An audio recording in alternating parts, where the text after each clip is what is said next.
We are living in emergency time because they already have the law. Notice the mark of the beast in the United States, White House. We don't know when they're going to enforce the law, friends. It's time for preparation because according to Revelation 13 and also the spirit of prophecy, whenever they enforce the law in the United States, every country also going to enforce the law. Friends, it's time for preparation. It's time to pray more and talk less. The time you have spent to study Bible a year, now you have to do it a couple of months.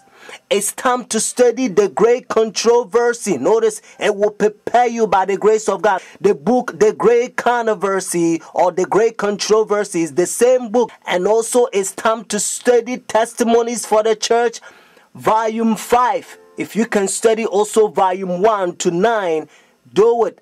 Listen to this. When though Noah, Job, and Daniel were in the land, they could save neither son nor daughter, for everyone must deliver his soul by his own righteousness. No one need say that his case is hopeless, that he can't live the life of a Christian. Ample provision is made by the death of Christ for every soul. Jesus is our ever-present help in time of need. Only call upon him in faith, and he has promised to hear and answer your petitions. Oh, for living, active faith. We need it. We must have it, or we shall faint and fail in the day of trial. The darkness that will then rest upon our path must not discourage us or drive us to despair. We should know this by our past experience. In that day when God has a controversy with his people, this experience will be a source of comfort and hope. It is now that we must keep ourselves and our children unspotted from the world. It is now that we must wash our robes of character and make them white in the blood of the Lamb. It is now that we must overcome pride, passion, and spiritual slothfulness. It is now that we must awake and make determined effort for symmetry of character. Today, if you will hear his voice, harden not your hearts. We are in a most trying position, waiting, watching for our Lord's appearing. The world is in darkness. But ye, brethren, says Paul, are not in darkness, that day should overtake you as a thief. It is ever God's purpose to bring light out of darkness, joy out of sorrow, and rest out of weariness for the waiting, longing soul. What are you doing, brethren, in the great work of preparation? Those who are uniting with the world are receiving the worldly mold and preparing for the mark of the beast. Those who are distrustful of self, who are humbling themselves before God and purifying their souls by obeying the truth, these are receiving the heavenly mold and preparing for the seal of God in their foreheads. When the decree goes forth and the stamp is impressed, their character will remain pure and spotless for eternity. Now is the time to prepare. The seal of God will never be placed upon the forehead of an impure man or woman. It will never be placed upon the forehead of the ambitious, world-loving man or woman. It will never be placed upon the forehead of men or women of false tongues or deceitful hearts. All who receive the seal must be without spot before God, candidates for heaven. Go forward, my brethren and sisters. I can only write briefly upon these points at this time, merely calling your attention to the necessity of preparation. Search the Scriptures for yourselves, that you may understand the fearful solemnity of the present hour. Listen to this.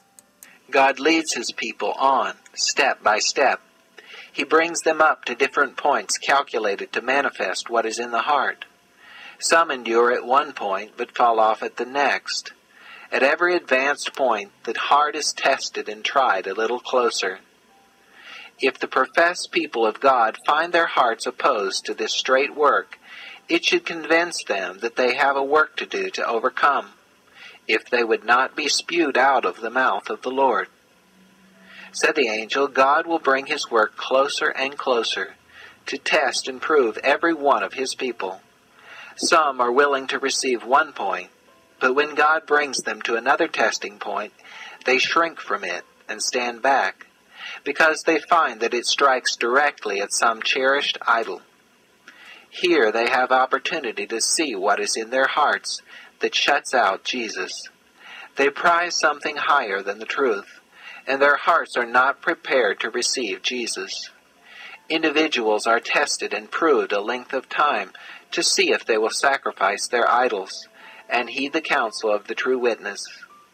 If any will not be purified through obeying the truth, and overcome their selfishness, their pride, and evil passions, the angels of God have the charge. They are joined to their idols. Let them alone.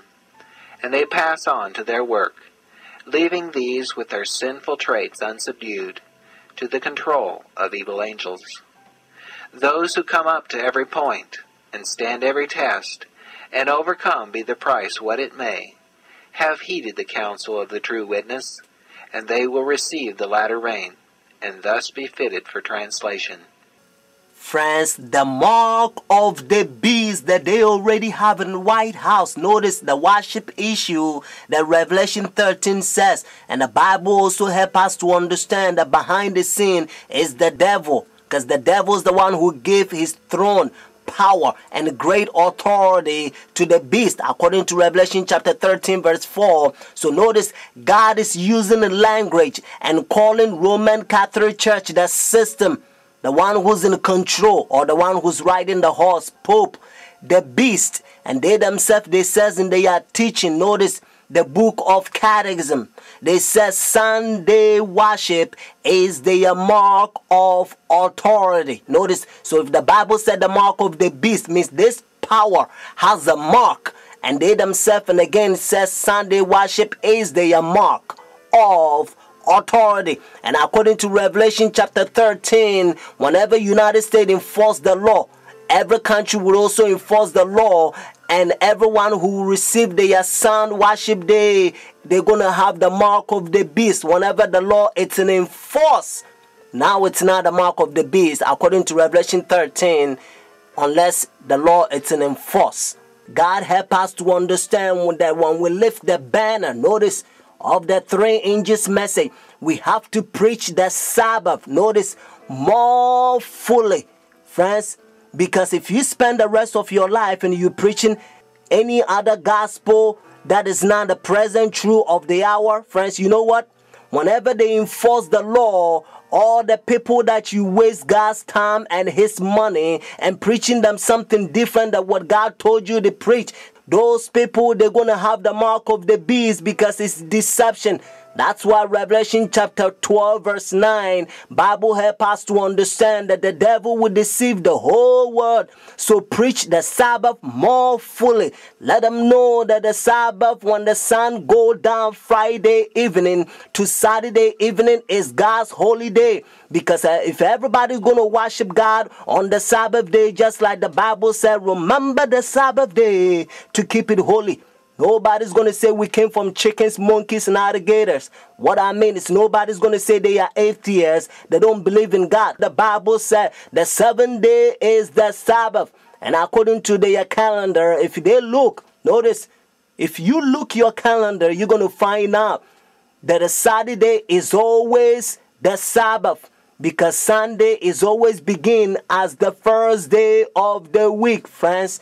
Not only your calendar, Jewish nation, even though I'm not Jewish, they still keep the Sabbath, Saturday.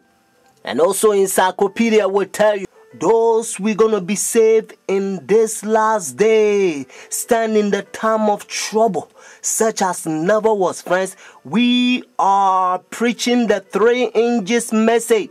So if you want to be saved by the grace of God, you have to preach the 3 angels message now. Don't let anybody stop you, even your own church. The devil gonna use the tares to stop you. Friends, it's time to go forward by faith. God told us and again, now the just shall live by faith. But if anyone draw back, my soul shall have no pleasure in him. We're not the one who draw back into prediction, but to the saving of the soul. If you want to know where you can get the books or to support God's faithful ministry, please do call me. My phone number is 856-503-5893. One more time, 856-503-5893. Get ready. Jesus Christ is coming. We only one step away from heaven.